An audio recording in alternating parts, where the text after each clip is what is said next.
बहुत उसने अपनी कोचिंग की परीक्षा दे करके आया, जब घर लौटा तो उसे महसूस हुआ, पता लगा कि पुलिस की भर्ती का भी पेपर लीक हो गया। लाखों लाख नौजवान बिना नौकरी के रह गया। और अपने नौजवानों से हम कहना चाहते हैं, इन्होंने केवल आपकी नौकरी नहीं छीनी है, लेकिन अगर घर जाकर के सोचोगे तो इन बीजेपी वालों ने आपका 1/3 जीवन बर्बाद कर दिया। नौकरी तो छीनी ही है, लेकिन 1/3 जीवन भी आपका बर्बाद कर दिया। ये जो अग्निवीर वाली नौकरी है 4 साल की, हम लोग कभी स्वीकार नहीं कर सकते हैं।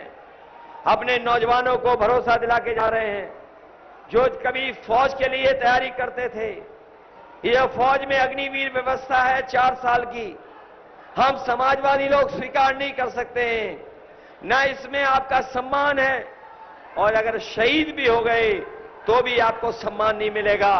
इसलिए सरकार बनने के बाद अग्निवीर नौकरी हमेशा हमेशा के लिए खत्म हो जाएगी। आपको पक्की नौकरी और पक्की वर्दी पहनाने का मौका देगी ये समाजवादी और इंडिया गठबंधन की सरकार।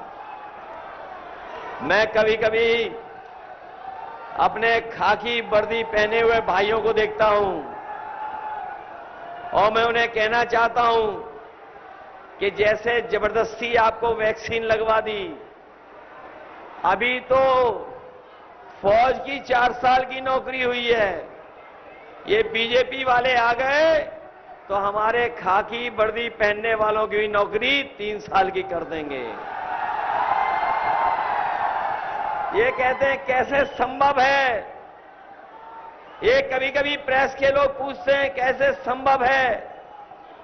मैं उन्हीं से कहता हूं कि बताओ, आपको पता था कि लखनऊ का एयरपोर्ट बिक जाएगा? आपको पता था कि एयरपोर्ट बिक जाएंगे? क्या आपको पता था रेलवे स्टेशन बिक जाएंगे? क्या आपको पता था टेलीफोन की कंपनियां बिक जाएंगी? क्या आपको पता था कि बंदरगाह बिक जाएंगे? ये जो हजरतगंज में अपनी इलाहाबाद बैंक थी, बताओ बंद हो गई कि नहीं बंद हो गई? बैंकें बिक गई कि नहीं बिक गई? क्या आपको पता था कि आधी रात नोटबंदी हो जाएगी? क्या आपको पता था कि वैक्सीन लगवा करके वही वैक्सीन कंपनी कहेगी कि हम वैक्सीन वापस ले लेंगे? बताओ, अब वैक्सीन लग चुकी है, अब वापस कैसे लेंगे? ये बता दो हमें। ये बताओ, क्या वैक्सीन वापस ले लेंगे ये? तो इसलिए जब ये नहीं पता था तो अभी तो फौज की 4 साल की नौकरी हुई है, ये खाकी वर्दी वाली और सरकारी नौकरी भी पूरी की पूरी संविदा और आउटसोर्स पे कर देंगे। बताओ, ये सच है कि नहीं? ये सच।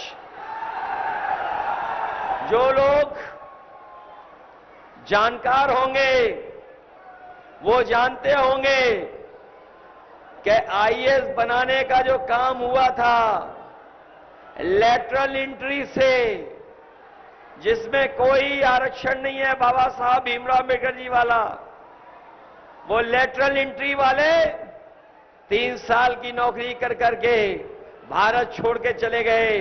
जैसे उद्योगपति छोड़ के गए थे, वैसे ही बीजेपी ने जो आईएएस बनाए थे लेटरल एंट्री से, वो आईएएस भी भारत छोड़ के चले गए। बताओ, आपकी बोरी में चोरी हो गई कि नहीं हो गई? पहले कितने किलो की चोरी की बीजेपी ने, और अब कितने और किलो की चोरी हो गई? ये जानते हो इन्होंने चोरी और मुनाफा कहां से सीखा है? ये इन्होंने सीखा है पार्ले जी के बिस्किट पैकेट से। हमारे पुराने लोग जानते होंगे। बताओ, पार्ले जी का बिस्किट पैकेट कितना बड़ा आता था पहले, और अब कितना छोटा हो गया?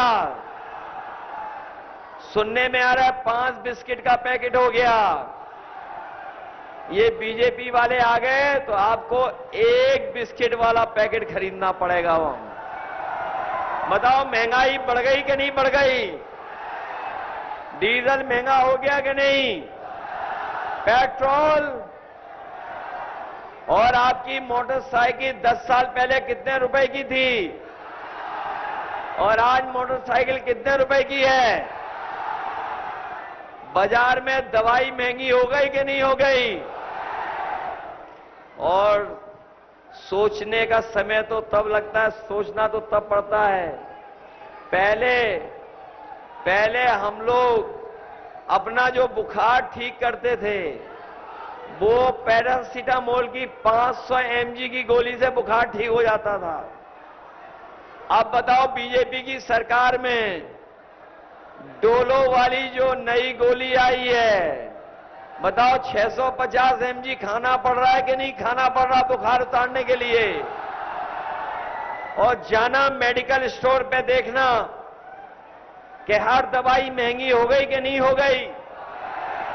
पहले उतरता था बुखार 500 mg में और अब बुखार उतरता है 650 mg में। बताओ हो गया कि नहीं हो गया घोटाला ये? इसलिए सावधान हो कि नहीं हो? आपके लिए हम लोगों ने एम्बुलेंस चलवाई थी, इन्होंने एम्बुलेंस खराब कर दी। पुलिस के लिए 100 नंबर चलवाया था, इन्होंने 112 कर दिया। और जब से 112 हुआ है पुलिस ने भी अपना रेट बढ़ा लिया है। बताओ पुलिस का रेट बढ़ गया कि नहीं बढ़ गया? तहसील में रेट बढ़ गया कि नहीं बढ़ गया? और अब जब 100 नंबर वाली पुलिस बुलाते हो तो दोनों से पैसा वसूल लेते हैं कि नहीं वसूल लेते हैं? याद कीजिए, समाजवादियों ने इतना बड़ा लैपटॉप दिया था, जब ऑन करते थे तो नेताजी हम लोग ही दिखाई देते थे। इन्होंने लैपटॉप की नकल करके क्या दिया, इतना छोटा कर दिया और ऐसा कर दिया है कि उस पे उंगली घिसते रहो तो वो चलता ही नहीं है। बताओ रद्दी दिया कि नहीं दिया रद्दी? और पहले जब चुनाव था तो राशन में क्या क्या दे रहे थे? रिफाइंड तेल दे रहे थे, दाल दे रहे थे, नमक दे रहे थे। और अब बताओ राशन में क्या मिल रहा है आपको? ये कोई नई चीज दे रहे हैं बहुत पौष्टिक। ये क्या पौष्टिक चीज दे रहे हैं आपको?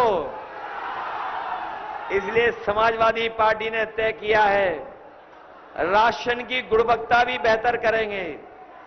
राशन में की गुणवत्ता को बेहतर करके और जिस तरीके से बड़े बड़े शहर में संपन्न लोग पैकेट का आटा खरीद के खा रहे हैं, न केवल वो गुणवत्ता में बेहतर है बल्कि वो पौष्टिक भी है, स्वास्थ्य के लिए बेहतर भी है।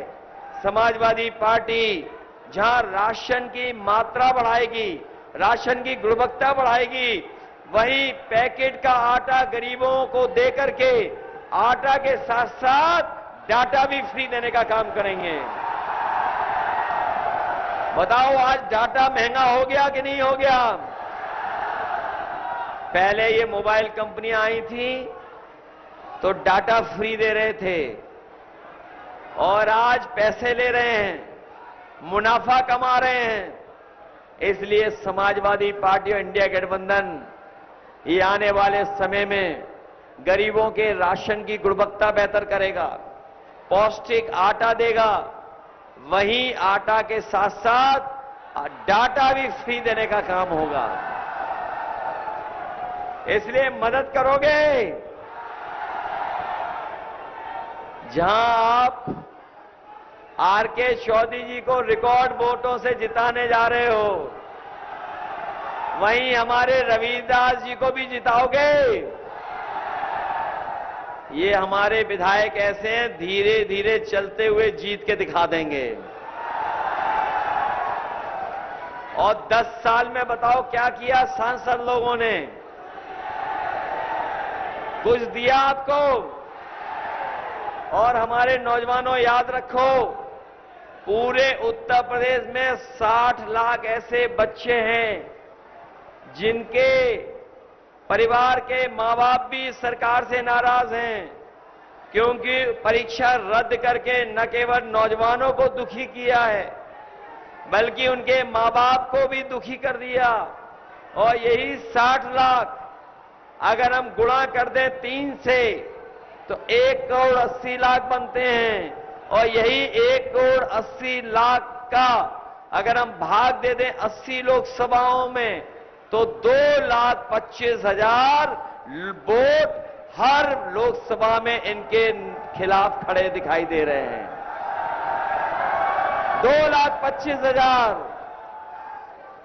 इसलिए इस चुनाव में, ये चुनाव कोई आम चुनाव नहीं है। जिस तरीके से कभी समुद्र मंथन हुआ था, ये चुनाव भी संविधान मंथन का है। एक तरफ वो लोग हैं जो संविधान के भक्षक लोग हैं, और हम समाजवादी लोग और इंडिया गठबंधन के लोग संविधान की रक्षा करने के लिए निकले हैं। बताओ, संविधान की रक्षा करोगे? ये बाबा साहब भीमराव अंबेडकर जी का जो संविधान है, यही संविधान हमें न्याय दिलाता है, यही संविधान हमारे अधिकार दिलाता है, यही संविधान हमारी संजीवनी है, यही अधिकार हमें आगे बढ़ाने का मौका देता है। इसलिए हम अपने तमाम साथियों से कहना चाहता हूं, जहां हमारा आपका चुनाव तो है ही है, साथ में ये आने वाली पीढ़ी के भविष्य का चुनाव भी है और संविधान को बचाने वाला भी चुनाव है। बताओ, बीजेपी के लोग लुटेरे हैं कि नहीं हैं?